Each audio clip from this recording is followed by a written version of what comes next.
Жамаат бүгінгі сабағыбыз ашықша шығым, ашықша ысырап қорамжу. Ушул алғач кимдин дарты кимдерге берилген, Аллах Таала тараптан кимдерге берилген дарт оору болгон. Ошол жөнүндө болмокчу.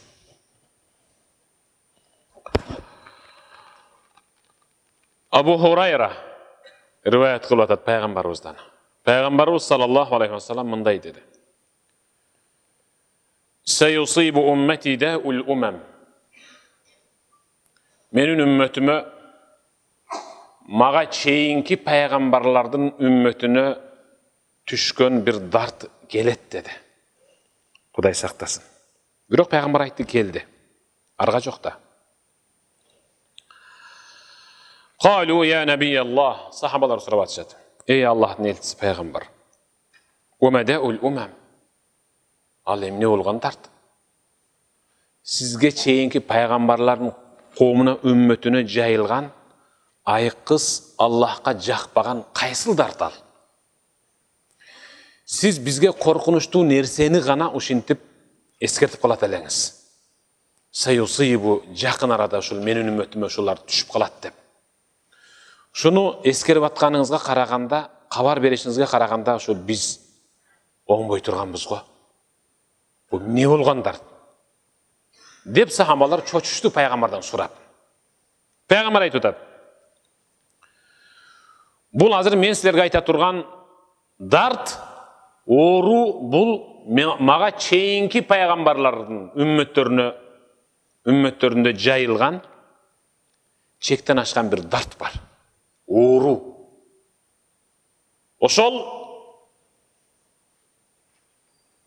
оң буттун кийимин, бут кийимин, сол буттун бут кийимине теңештиргенде экөөнүн размери бирдей болуп чыккандай, аларга келген ушул бале дарт, оору менин үммөтүмө дагы адашпай ошондой болуп келет деп атат.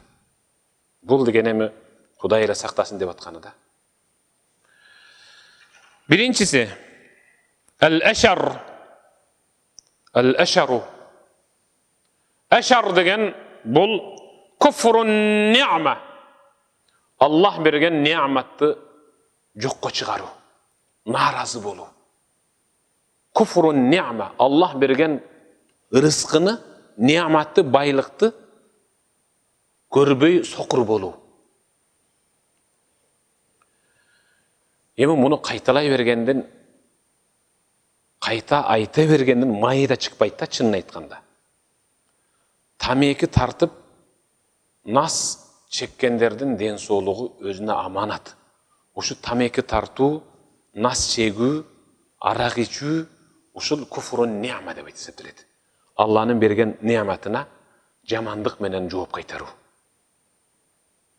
Мисалы, отурган орундуңузга бир аксакал келип отуруп калса, келиңиз отуруп алыңыз десеңиз, ал өмүрлүү балам, өмүрлүү бол балам, азамат. Каяктын кулунусуң деп анан сөз улап кетет.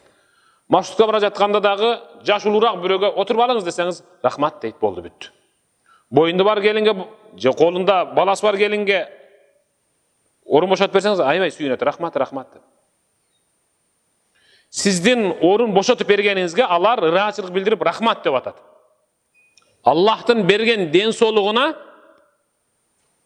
куфрун ни'ма, тескериче жооп кайтарып атат да, тамеки тартып, арак ичип, нас чегип. Эми элестетиң.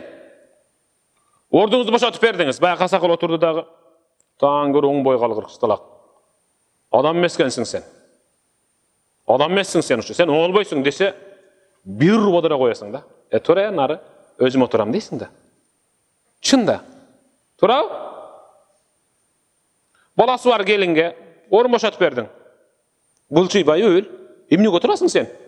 Десе, маршрутканын айнегине жармаштырып уруп коесуң. Урбасаң дагы жаман көрүп тилденесиң. Сенин кылып аткан жакшылыгыңа бирөө жаман сөз менен жооп кайтарса, сен деле жаман сүйлөйсүң да. А бирок Аллах Таала сабырдуу экен, карагыла. Канча жыл, кээ биркилерге тамеки чеккениңизге канча жыл болду десе, 40 жыл болуп калды. Öpkө kalgan emес de kapkırla bir meşok turat da. Jötölgönde 1 metrge çeyin anın jıtı gelip urup turat da. Urup turat. Uşul kufrun ni'ma. Allah'ın bergen rızkısına, baylığına teskeri cevap kaytarуу, narazıçılık. Bul gelet dedi men ümmetime. İkincisi gaysıl. Vel batar. Bulemne. الطغيان عند النعمة وشدة المرح والفرح وطول الغنى. Basa belgiley turgan nerse şol bolçu. Vel batar. Koluna baylık düşkönde çekten aşıp ketүү. Koluna baylık düşkönde çekten sızıktan aşıp koromcuk uçuratуу. Tөгүp çaçуу. Rossiyada, Kazakstanda, Koreyada işi kılsa dünyanın bardıq bulun burçunda bizden ulan kızlar iştep atat. Suuka toңup, ıska kүйüp. Жыргагандан жылкычы болуп mu degендей, алар жыргагандан кеткен жок. Жашоомду оңдосом, экономикалык деңгээлди бир аз жогору көтөрөйүн, атам менен апамды ажык алып барайын, жыртыгын бүтөйүн, кемин тегиздейин деп кетти да. Анан байкуштар бирде милициянын колуна түшүп калат, бирде квартирасында батпай калат, бирде көчөдө калат, жан, желке, өл. Суу ошентип иштеп атып, тапкан айлыгын бияка жөнөтсө, атасы, апасы, агасы, менде бүгүн шеринен бар эле, берчи тиги акчаңдан 5 миңди. Менде бүгүн аялдар менен отурат эле, апасы кетет. Менде бүгүн бизде той бар да, тойго кошпосок болбойт да, балам. İşte badasın ayram, jönötpöйсүң бери 10 000 сом. Деп, кудум эле ушу чоң атаңдын мүлкүн тияка кайтарып аткандай, жетияка бир бабабыз акчаны үрөөнү себеп койгондо, ора берсең эми секеден бышып калгандар жөнөтүп бер дегендей кылып. Дук кылабыз да. Мага арызданды балдар. Ушу тойду бир аз азайтса, же тойдогу ушу мындай кошумчаларды, же отуруштарды азайтса болобу, же шарият бузулабы деп сурашты. Шарият акыры бузбайт мында. Карагыла. Өл батар колго акча түшкөндө, байлык түшкөн учурда чектен ашып кетүү. Muhtаждыгынан ашыкча сарыптап жиберүү, бул пайгамбарыбыз коркуп аткан үммөткө келген дарт оору ушул. Кагылайындар, мунул Кыргызстандан сыртта иштеп жүргөн биздин улан кыздарыбыз бирisi мен эмес, экиси менен үйгө ушул үйүмдү бүтөйүн, балдарымды окутуп алайын, ата-энеме ушул бир кийим алып берейин деп ушул тытмаланып жүрүп акча салса, анысын тияка мунусун бияка кылып айга жетпей эле кайра кыйнап атат да. Ушул ашыкча сарптоо, ушул харам. Бул бизге келген дарт. Кийинкиси эмне? والتشاحن في الدنيا والتباغض. Жашоодо адамдар менен жашап атканда кичине эле кылып койгон кемчилдигине көрө албастыгылык кылып кек сактоо. Кек сактап алуу. Жүрөктөн чыгарып коюш керек. Болду бүттү. Ушу кек сактоо жөнүндө жаш бала өзүнүн устазына келип туруп, кек сактоо жөнүндө мына түшүндүрүп бериңчи деди эле, макул. Мен мунаны салып кой деп, момунча таш берди. Баштыгын салып кой деди. Дагы кимди жаман көрөсүң? Мунун жаман көрөм. Мен мунаны салып кой деди. Дагы кимди жаман көрөсүң классыңдын ичинен? Мунун жаман көрөм. Салып кой. 10 баланы жаман көрөт экен, 10 таш салып койду. Дагы жаман көргөндөрүңдү айта бер. Мектептен тышкары дагы жаман көрүп, кимди жаман көрөсүң? Муну эжекени жаман көрөм, муну агайды, муну кошунабыз жаман көрөм. Бирден таш салып сумкасына. Агай, муну элерим жуур болуп кетип бартат деди. Жуур болуп кетип бартат деди. Чечпе деди айнанайын, чечпе. Барып мектептен үйүңө кайтканда дагы китептериңди ал, бирок муну чечпе деди. Эртеси келип, агай болбойт. Жок. Аябай жакшы болот. Көнөсүң бул жер. Эртеси барды 3 күндөн агай, болбойт экен деди. Эмне кыласың? Мен болбойт. Таштарды алып таштаң. Жок, таш алынбайт. Тетигиге жаман көргөн жүрөгүңдөгү душмандыкты алып таштасаң, анан бир таш алынат деди. Алып койду. Бар кет деди. Агай болбой атат. Эртеси бир таш алды. Агай барын жакшы көрсөң, ошондо бүт бардык таш алынат деди. Бул бирөөгө болгон жаман көрүү, кек сактоо жүрөгүбүзгө жүктөп алган, денебизге жүктөп алган салмак бул. Өзүбүздү гана ошентип бейиштен кечендетип, тозокко эртип алып бара турган. والتحاسد حتى يكون البغي ثم الحرج. Көралбастык деген бирөөнүн жакшы иштеп атканын, жашап атканын, бирөөлөргө берип атканын ушундай көрө албайсыз эле, ушундай эле бир башкача эле боло берет да. Жакшы жашап атса мындай ичи кысылып эле, кирип чыгып эле ушу батпай эле кызгана берет. Ошол кызганыч кимди жеп жок кылат? Ал-хасад я'кул сахибаху кама я'кулун нарул хатаб. Кызганыч, көрө албастык адамдын өзүн жеп жок кылат. Отунду күйгүзүп жок кылгандай.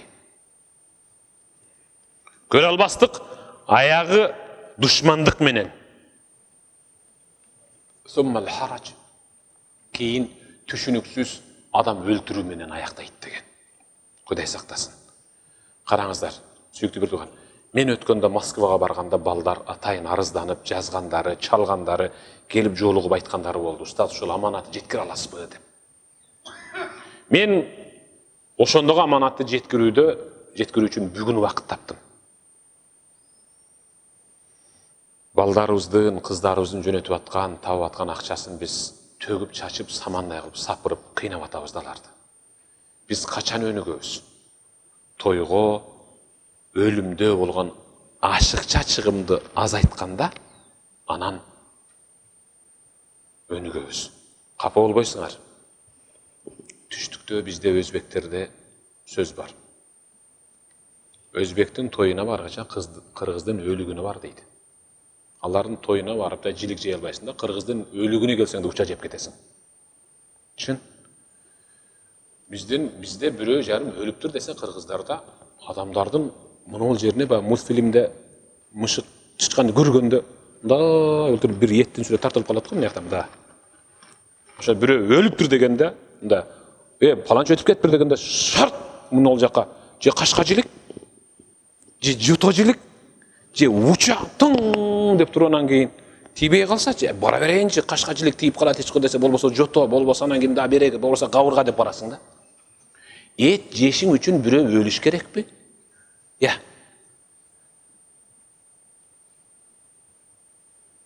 Kegele. Ma'alaman iqtasad dedi peygamber. Kim үнөмдөп жашаса, ал эч качан кембагал болбойт деген. Үнөмдөштү билели биз дагы. Тиякта жон териси сыйрылып, суукка какшап, тоңуп, ысыкка күйүп, карарып. Колун жуур кылып, кара күчүн сарптап иштеп аткан улан кыздарыбыздын акчасын текке кетирбейли. Өзүбүздү да кыйналып бүттүк. Үнөмдөйлү, жеткирейли ушуну. Амин.